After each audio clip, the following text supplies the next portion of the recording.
Chenise Willows was a waitress at the small Gangnam restaurant in Seoul, living a life defined by survival and fear. Her days followed a predictable, painful pattern. She would work her shifts, earn her meager pay, and then hide from her abusive father and greedy brother who hunted her down whenever they needed money.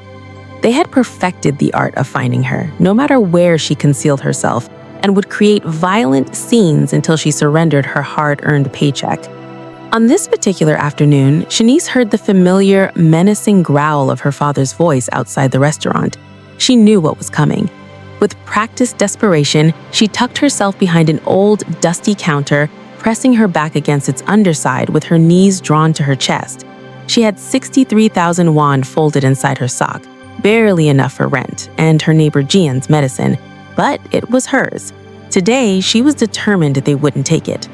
As she calculated how long she could remain hidden, hoping her father and brother would eventually give up and leave, something unexpected happened. A rustling sound came from between the shelves, and instead of her tormentors, an adorable little boy no older than 6 or 7 peeked out at her. The child's eyes widened with wonder. "Wow," he breathed. "You're so beautiful. You look like a damsel from one of my books." His name was Jimin, and he was hiding too from his father, who wanted to take him to the doctor again. The boy hated doctors, though Chenise would later learn the heartbreaking reason why. As they whispered together in their shared hiding spot, Jimin asked who she was hiding from. "I'm hiding from bad guys," Chenise said lightly. "Very bad guys." The child's expression grew serious, almost protective. "How can anyone want to hurt a damsel like you? I can fight them for you." Chenise smiled at his tiny bravado, but Jimin was undeterred.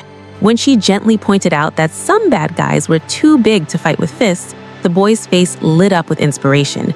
"Then you need protection," he declared. "Like in my storybooks, the princess always has a knight, or a prince, or a rich husband. Everyone's scared of rich people." With endearing seriousness, the little boy straightened his shoulders and said, "Marry me, Miss Chenise." He paused, then quickly corrected himself with perfect manners. "Sorry, I mean, will you marry me, Miss Chenise?" Chenise laughed softly, charmed by his earnestness. "Why should I marry you, little boy?" Jimin thought hard, listing his qualifications. Good looks inherited from his grandmother, because his daddy was ugly, excellent genes, and most importantly, his father's substantial wealth. He hooked his tiny pinky around hers with utmost solemnity, and Chenise agreed on a whim, thinking it was nothing more than a child's innocent game. She had no idea this single careless promise would drag her straight into the world of Korea's most feared, most powerful trillionaire tycoon. The kitchen door suddenly banged open, and a tall man in a perfectly tailored black suit stepped inside, flanked by 2 more men who moved like shadows. The restaurant noise died instantly. This was Song Woo-bin, though Chenise didn't know his name yet. His eyes swept the storage area with cold authority until they landed on Jimin. "Jimin?" he said, his voice low and controlled. "What are you doing back here?" The little boy popped up like a jack-in-the-box, dragging Chenise with him. "Daddy, this is Chenise. She's my fiancée." The word landed like a grenade. Woo-bin's gaze snapped to Chenise with an intensity that felt physical, assessing, unreadable, dangerous. Before she could process what was happening, Chenise's father recovered from his shock and lunged forward with his usual bluster. Woo-bin simply gestured to his men with 2 words, "Remove them." The bodyguards moved with silent efficiency. Chenise's father and brother were escorted out despite their protests and threats. For the first time in years, someone had made the people who terrorized her simply disappear. Woo-bin extended his hand toward Chenise, not demanding, but offering. "Come, it's safer outside." Jimin squeezed her fingers. "Please, you promised." Looking at the brave little boy who tried to protect her, and then at the man who could make entire rooms go quiet with a glance, Chenise made a decision that would change her life. She took Woo-bin's hand. His grip was warm and steady. They stepped outside to where a long black limousine waited, engine purring like a contented cat. As they drove through Seoul's glittering streets, Chenise learned the truth. Jimin suffered from hypoplastic left heart syndrome and had been on the transplant list for 8 months. The doctor said his time was running out. That night, alone in her cramped apartment, Chenise received a text from an unknown number. It was Woo-bin. Jimin wouldn't stop asking about her, convinced she was his fiancée and in danger. The boy was scared she would disappear like his mother had. When Chenise's father and brothers showed up at her door again, threatening and demanding, she found herself accepting Woo-bin's offer: stay in the guest wing of the Song mansion, visit Jimin whenever she wanted, keep him smiling. In return, his security team would handle her family permanently, no strings attached. When Jimin got his transplant and didn't need her anymore, she could walk away with whatever she needed to start over. But Chenise had one condition: I'm not your charity case. I work. I pay my own way. For the first time, something like respect flickered in Woo-bin's eyes. Deal. Moving into the Song mansion felt like stepping into another world. The guest room alone was bigger than her entire apartment. The walk-in closet came pre-stocked with clothes in her exact size: simple dresses, soft sweaters, jeans that actually fit. The housekeeper explained that Mr. Song thought she might prefer not to wear her uniform all the time. Chenise hated how much she liked it. But more than the luxury, she found herself drawn into the rhythm of life with Jimin. Breakfast in the sunlit kitchen, afternoons reading picture books, evenings playing board games. The little boy declared her the best princess ever, and his joy was infectious. Woo-bin was always working, always moving, phone to ear, laptop open, bodyguards trailing like shadows. But when Jimin called for him, he came immediately, without hesitation. Chenise began to see past the cold exterior to the devoted father underneath. One sleepless night, she found Woo-bin in the kitchen at 1:17 a.m., staring at nothing. They talked, really talked, for the first time. He told her about his ex-wife, who'd left when Jimin's diagnosis came, saying she couldn't handle watching her son die. I built everything after that, he said quietly. The empire, the walls, the distance. And then this little woman with your smile walks into my son's life, and suddenly everything feels fragile again. He stepped closer, close enough that she could feel the heat radiating from him. You make him laugh. You make him forget the needles for 5 minutes. You make me remember what it feels like to want something that isn't control. The moment shattered when Jimin's heart monitor alarm sounded. They rushed to him, spent hours in the hospital while doctors stabilized him. The transplant window was narrowing. Time was running out. Media outlets caught wind of Chenise's presence in the Song household. Rumors exploded. Woo-bin's mother, the feared Madame Song, demanded Chenise be removed, called her a distraction, a liability. Woo-bin had a solution: a temporary fake engagement. They would announce it publicly to control the narrative, protect Jimin from stress and publicity, and shield Chenise's reputation. When the transplant happened and Jimin was safe, they could quietly end it. Fake, Woo-bin confirmed.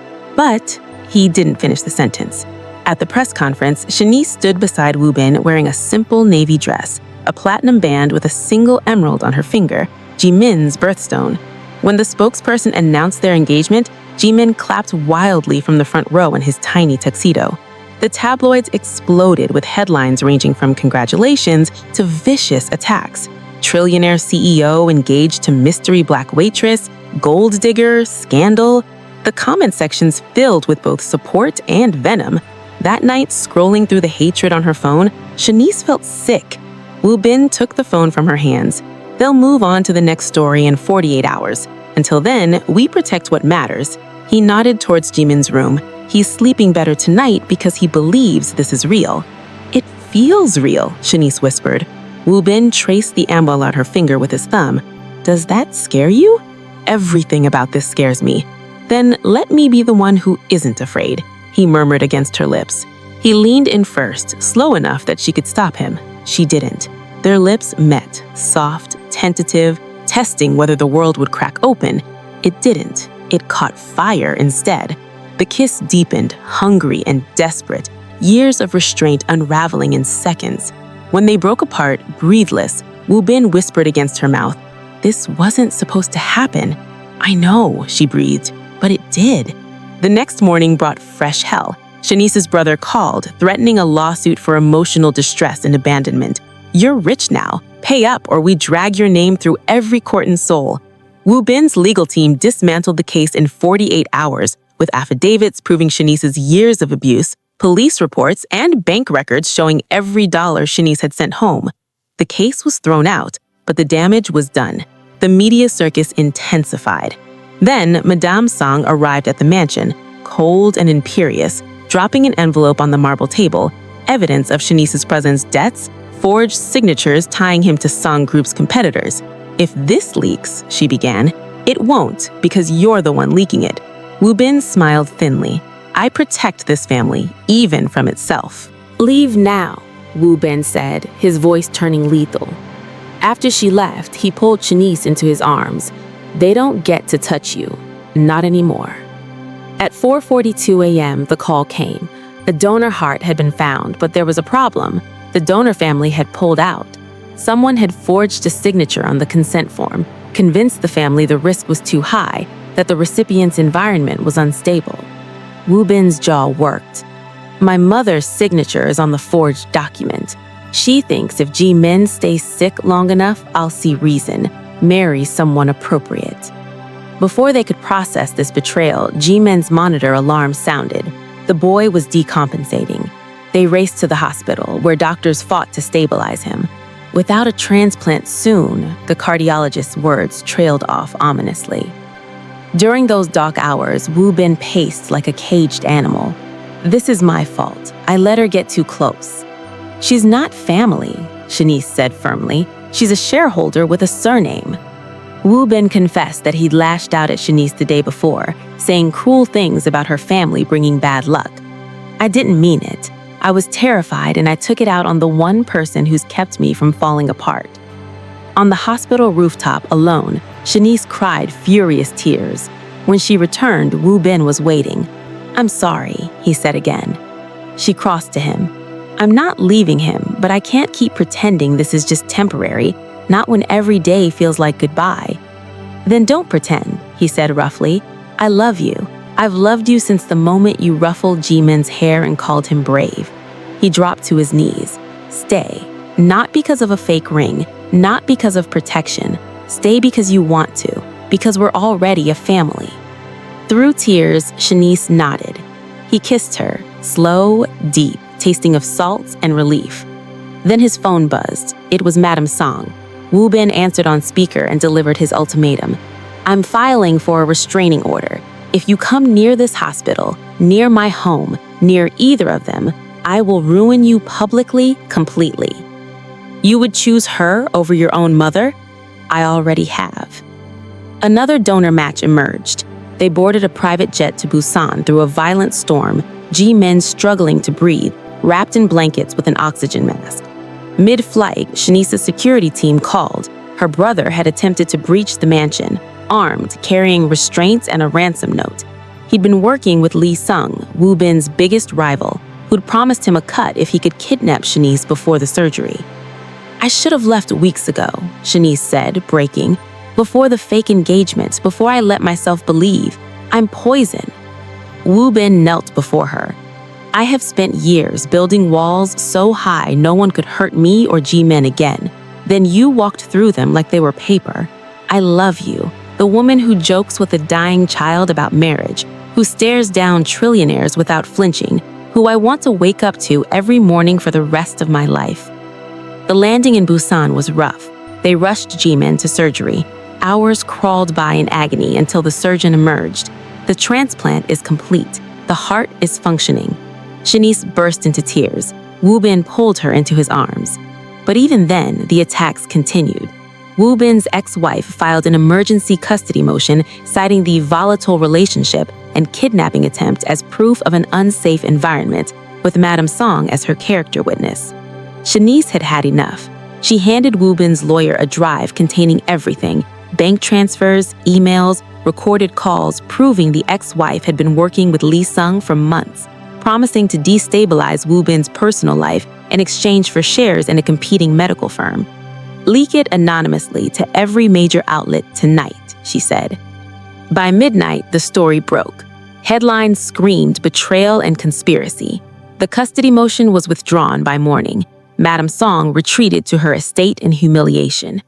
3 weeks after the transplant, Ji Min walked down the rehabilitation wing corridor with no oxygen tank, no IV pole, just small hands clutching Chenise and Wu Bin on either side. "Look, I'm taller already." Back in Seoul, the mansion felt lighter. The security had scaled back. The threats had dissolved. Woo Bin had orchestrated a bloodless coup that stripped his mother of influence over the company board. One evening in the garden, as G-Men chased fireflies, Woo Bin came up behind Chenise. "He's really okay. Because of us," she whispered. Inside, Woo Bin had prepared a surprise. The formal living room was transformed with fairy lights. A small table was set for 3. G-Min bounced excitedly, holding a velvet box containing a platinum chain with 3 pendants: emerald for G-Min, diamond for Chenise, onyx for Woo Bin. Interlocking, a family. Woo Bin dropped to his knees. "Chenise Willows, I once thought love was a liability. Then a little boy dragged you out from behind a counter and you said yes to protect him, to make him smile. You saved him. You saved me. I want forever. Messy, real, with bad days and hospital visits and fireflies in the garden. Marry me. For real, please." G-Min whispered loudly, "She's supposed to say yes now." Through tears and laughter, Chenise said yes. 2 months later, under a late spring cherry blossom canopy, they married. Chenise wore white with emerald accents and African print details woven into the hem. Woo Bin wore a black hanbok with modern lines. G-Min served as both ring bearer and flower boy, scattering petals with such enthusiasm that half ended up in his own hair. The ceremony blended traditions: Korean bowing rituals, a hand-fasting cord in green and gold, vows in English and Korean. When asked if they took each other, G-Min shouted, "They do!" before either could answer, earning laughter from the small, trusted gathering. At the reception, G-Min pulled Chenise's dress. "Mom?" he asked softly, testing the word. Her heart stuttered. She knelt. "Yeah, baby? Can I call you that for real?" She pulled him into her arms. "You already have been, in here," she tapped his chest over his new heart. "And now out here too. I love you, Mom. I love you too, brave knight." Later, when G-Min was asleep and the guests had gone, Chenise and Woo Bin stood on the balcony overlooking the garden. "We made it," she said. She looked up at the stars. "I used to think rich people only bought things. Turns out the richest thing you gave me was time, safety, a family." He turned her to face him. "And you gave me back my heart, both of them." They kissed under the quiet Seoul sky. Slow, certain, eternal. Somewhere in the city, headlines had already moved on. Scandals faded, empires shifted. But here, in this small pocket of light, a waitress from nowhere and Korea's most feared CEO had built something unbreakable. A family, a future, a forever that started with 4 small words from a little boy hiding behind shelves. "Marry me, Miss Chenise." And against all odds, she had.